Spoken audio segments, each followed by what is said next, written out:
Young girls these days, Sha, you people don't mind destroying homes as long as the man has money. The man you've been dating for the past 6 months, he's my husband. No, that's impossible.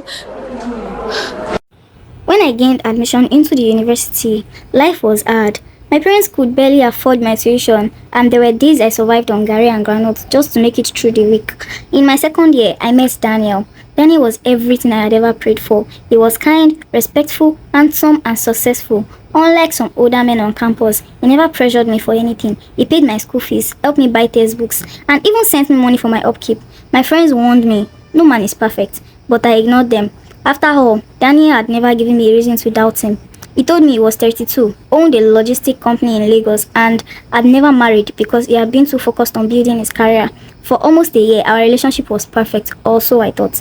One Saturday, Daniel invited me to spend the weekend at a hotel in Lagos because he said he had been busy and missed me.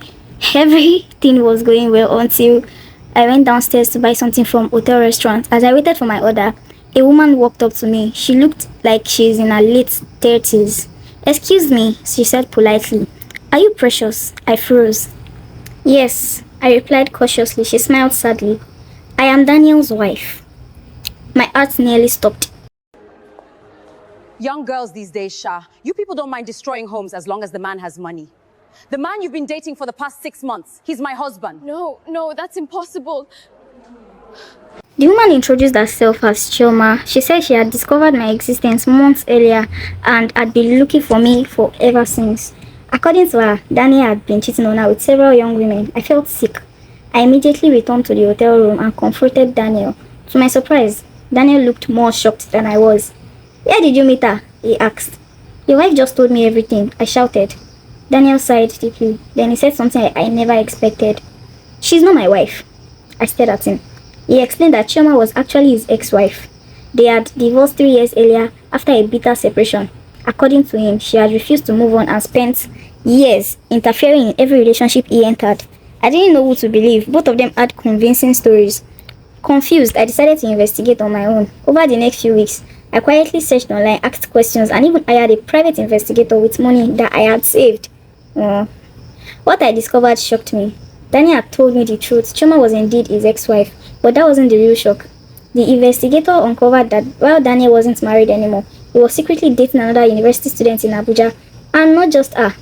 There was also a woman in Port Harcourt and another in Ibadan. I wasn't the side chick, neither was I the Abuja girl, neither was the woman in Port Harcourt. We were all side chicks. Daniel had been living multiple lives at the same time. The perfect boyfriend never really existed. I confronted him again, and he was like, "Precious, you know me. Have I ever lied to you?" I looked at him, wanted to believe him, and honestly, I did. I apologized to him for doubting him. Life continued, also I thought. A month later, my department traveled to Ibadan for an academic competition. After the competition, my friends insisted we should eat before returning to school. As we entered the restaurant, my eye landed on a familiar face. Daniel. At first, I became excited. I wanted to surprise him, but as I moved closer, I froze. A young woman sat opposite him. He was holding her hands, smiling. The exact same smile he gave me. Before I could process what was happening, he leaned forward and kissed her. Chai! My whole body went cold. I quietly turned and left. That night, I cried until I had no tears left. Then I remembered something. The wife. Maybe she wasn't lying after all. I still had the number she had used to call me. I sent her a message. "Ma, please, can we talk? I think we need to." No reply. I called. She blocked me. I tried again the next week. Nothing. Honestly, I understood. If I were in her shoes, I would have done worse.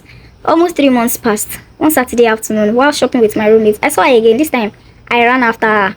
"Ma, please." She ignored me. "Please, just 5 minutes. That's all I am asking for." She stopped reluctantly. We sat inside a small cafe. For the first minutes, she refused to say anything. Then I brought out my phone. I showed her pictures, videos, screenshots, voice notes, messages. As she scrolled, her hands began shaking. We discovered the shocking truth.